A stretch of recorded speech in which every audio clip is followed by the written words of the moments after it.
Have you ever found yourself in the throes of a mental health crisis, struggling with insecurities or having sentiments of inadequacy, only to be told, well, why don't you just love yourself? Just be confident, manifest happiness, and the rest will follow. Stay positive. Or a related aphorism on the long and non-exhaustive list of self-love affirmations. While these so-called words of positive affirmation may be made in good faith or also may not be, but we'll talk about that later as well, they gloss over the fact that you can't self-love or self-care yourself out of structural oppression. For example, if you come from a marginalized identity such as being a woman, being disabled, being fat, being poor, being black or brown, indigenous, queer, or any other disenfranchised group, no matter how much you love yourself, when you go out into the world and it doesn't love you back, you're ultimately going to have negative emotions that are going to affect your mental health. And that's okay. No amount of positive self-affirmations, bubble baths, rose clay face masks, green juices, that is not going to be the cure to your depression or your insecurities or your feelings of inadequacy. And today I want to talk about toxic self-love and toxic self-care and why positive thinking alone isn't the panacea for problems and how the health and wellness industry looks to capitalize off of this.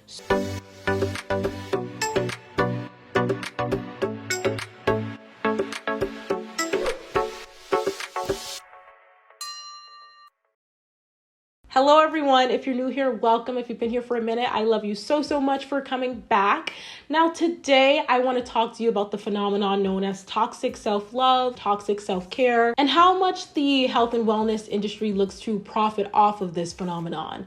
And the Huffington Post says that a 2021 article in the Humanistic Psychologist attempted to break down the idea of self-love, finding three main themes. Self-contact, defined as giving attention to oneself, self-acceptance, defined as being at peace with oneself, and self-care, defined as being protective of and caring for oneself. Sounds great, right? We should all love ourselves, lift ourselves up, and be kind to ourselves. But despite its popularity, the concept of self-love can be confusing and is sometimes used as a mask to hide behavior that is actually toxic. Now, don't get me wrong. I love myself all day, every day. I'm very passionate about prioritizing my mental health and overall well-being. And I also love to have a good hair mask moment. And, I like to also think of myself as an optimist, a glass half full type. I may be an optimist, but above all, I'm a realist. And you know what's real? If you're poor or a woman or fat or marginalized in any way, as I mentioned earlier, you're more likely to have poorer mental health outcomes. Toxic self-love culture glosses over the very real problems that come with existing in a society that is classist, racist, ableist, fatphobic, misogynist, and discriminatory to anyone who doesn't fit the white, cisgender, able-bodied, heterosexual male archetype. Toxic self-love culture puts the blame on the individual for not being positive enough and not on society for being oppressive.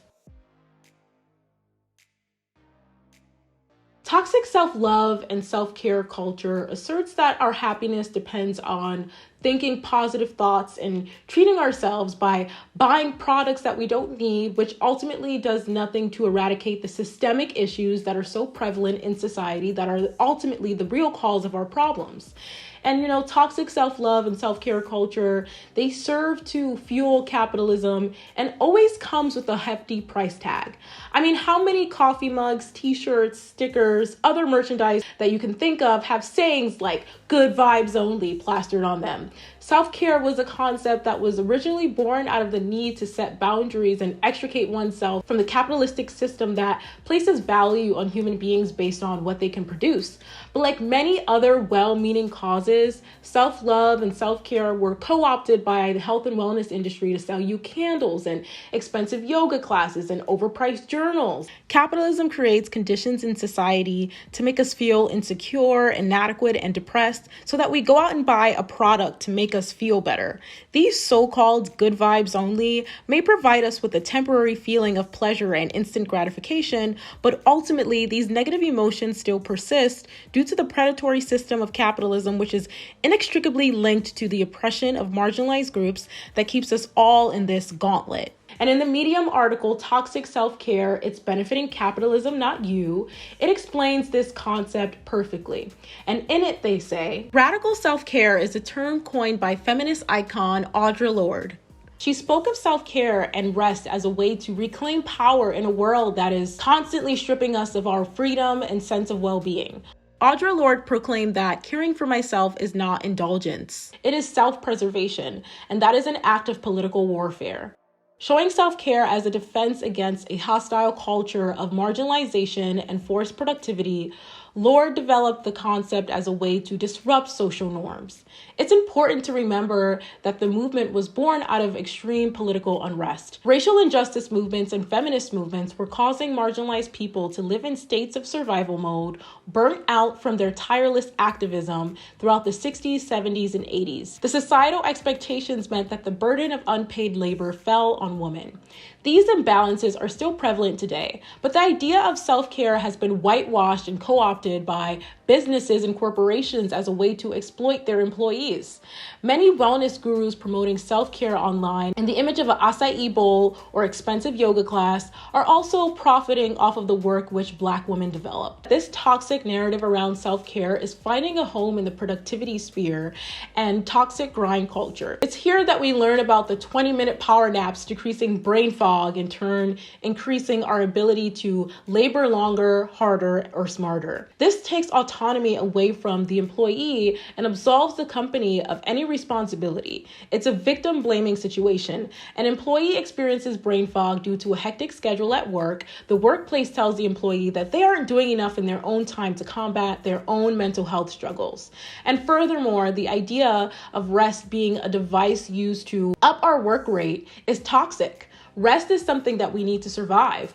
We should rest because we can and because it brings us moments of calm in a chaotic world, not because it'll increase our ability to produce more and work more and produce more product. And in an article in the online publication called The Face, entitled Toxic Self-Love is a Girl Bossification of Mental Health, Samar Diol, and I hope I'm pronouncing that name right, but Samar Diol writes that this new expectation to consistently feel positive about ourselves and live in a constant state of happiness is simply too much pressure. Sure, negative feelings shouldn't permanently permeate our lives, but it's also important to remember that emotions ebb and flow. Having a few hard days, whether they're because of our relationship with our bodies, our partners, our friendships, our careers, is normal. They can already be difficult to cope with without slathering another layer of guilt and shame on top. And Samar continues that the toxicity of self-love campaigns has always existed in the proverbial form. Who can forget the hundreds of women magazines that we read in the dentist waiting rooms, which ironically explain to us how beauty shines from within? Or RuPaul yelling, if you can't love yourself, how the hell are you going to love someone else? But our current addiction to social media has amplified this to an extreme. Whether we like to admit it or not, we're heavily influenced by the content that we consume. And the artifice of perfect images and endless motivating quotes and captions we're surrounded by at some point does seep into our psyche. Absorbing this content can result in the invalidation of emotions, creating a disconnection from others and feelings of failure, says therapist Harriet Frew. This ultimately impacts mental health, low mood, increased anxiety, poor body image, and low self-worth. Now, they go on to say that this type of ideology is rampant in many aspects of our post-feminist world, which, by the way, is the current era in which feminism is deemed unnecessary since women have gained economic and social equality, where we're both the problem and the source of our own solution. And most of us work long hours, get very little rest, spend our free time unknowingly consuming content that is constantly geared towards self-enhancement. Self-love in the way that it's being marketed today has just become another chore on our endless list of self-improvement. And when I think about this, I think about the that girl trend that has recently made its waves on social media, as well as the soft life trend, where you see people waking up at like 6 a.m. and they're making themselves a green juice and going for a hike and doing all these things, doing yoga and all these activities. And with the soft life trend, which was created by a Nigerian influencer, it's supposed to stand for living a low stress life that's just filled with comfort. And it's just like, That is work. That in and of itself is labor. I know we watch the TikToks of people doing these things, and it's so like aesthetic, and aesthetic culture in and of itself is just so problematic. That's a video in and of itself, but it has such a great aesthetic where you see all those like neutral tones and content, and it's so calming to look at, right? It's so like zen to look at. But when you think about the fact that the person who is filming this TikTok literally had to maneuver their camera here, there, everywhere, get the perfect angle, get the perfect shot, get the perfect aesthetic, have the backdrop be perfect. Everything had to be perfect. And they're calling that soft life and that girl when it's labor. You don't have a soft life when you're working that hard to get your lighting right, to get your camera angle right, waking up super early in the morning, doing all of this labor. It becomes you're chasing an aesthetic and you're not actually chasing that lifestyle, because if you are actually chasing an actual soft life where you want to give yourself rest, the last thing that you're going to be doing is being on your phone or being on camera or filming yourself. This is work. And then it becomes a rat race where you're chasing that. You're chasing that aesthetic. You're like, oh, this performed really well and I have to keep doing it. And you're not resting. Like, I can't tell you how many self-care routine videos that I've watched where the girlies are like putting a hair mask on and they're painting their nails, they're doing their hair, they're doing all the things. And I'm like, you do know you're not actually engaging in self-care. You're working, you're filming content, you are working. Like, it's just the irony of that. And how we all get so much pleasure from watching that when in reality it's all staged and it's labor.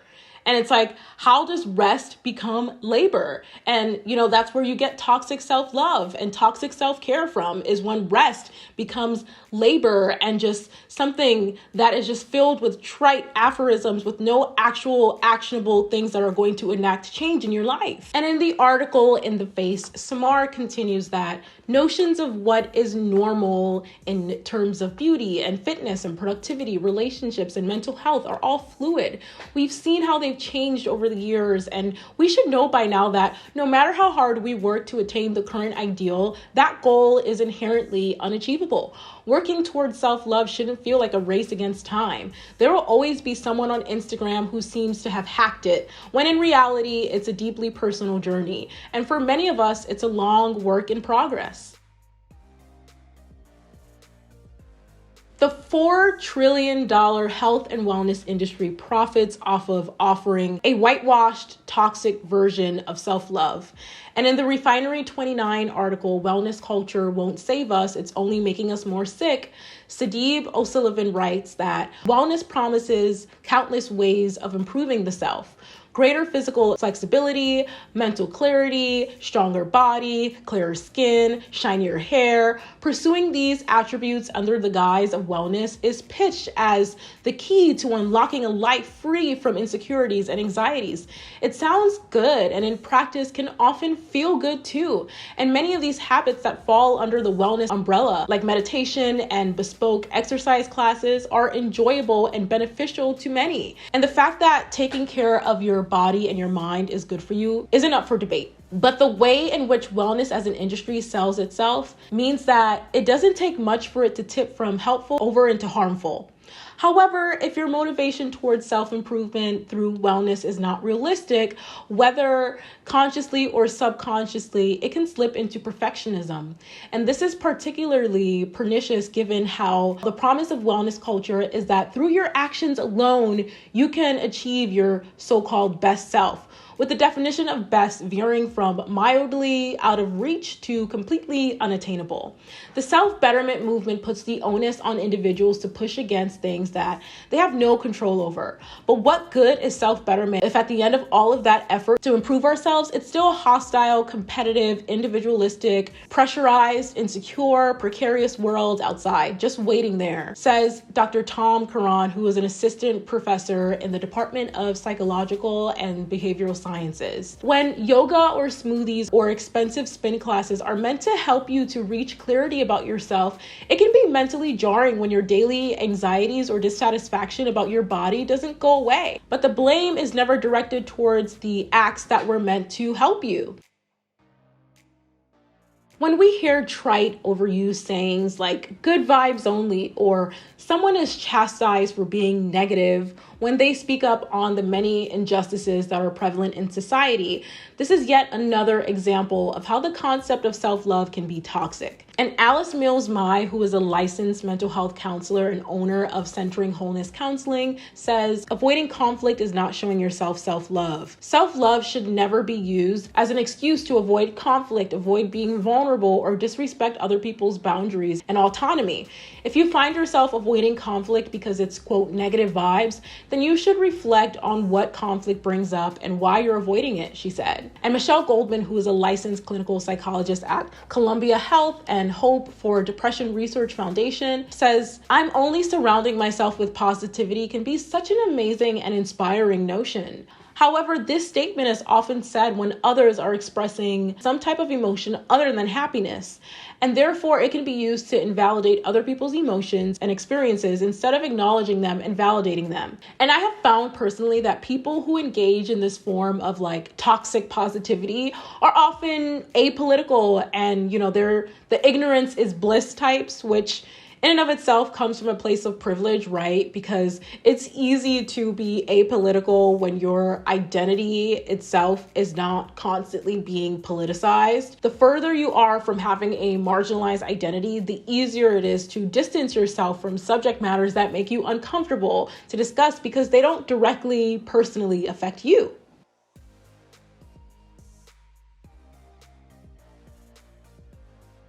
Self-love and self-care aren't one size fits all. The journey towards self-love should never be solely about purchasing a product or positive thinking. While building confidence from within is important, obviously, it's important to have confidence and love yourself. These things go without saying. But my caution with all of these things is that it's not just that simple. Life goes a lot deeper than that, and again, while building confidence from within is obviously important, the onus shouldn't be on the individual. The onus should be on society to be inclusive of people that come from marginalized identities. And how do we change society? We share our stories, we community organize, we recognize our wholeness outside of the parameters of this capitalistic system that, places our value on what we can produce. When we recognize that we are not to blame for our own perceived failures or negative thoughts and that society is in fact to blame, we can mobilize together to drive systems change. I hope that you enjoyed today's video. If you did in fact enjoy it, then definitely give it a like. And if you really liked it, if you loved it, hit that subscribe button. And until next time, my lovelies. And remember, in the words of the wonderful late goddess that was Fannie Lou Hamer, nobody's free until we're all free.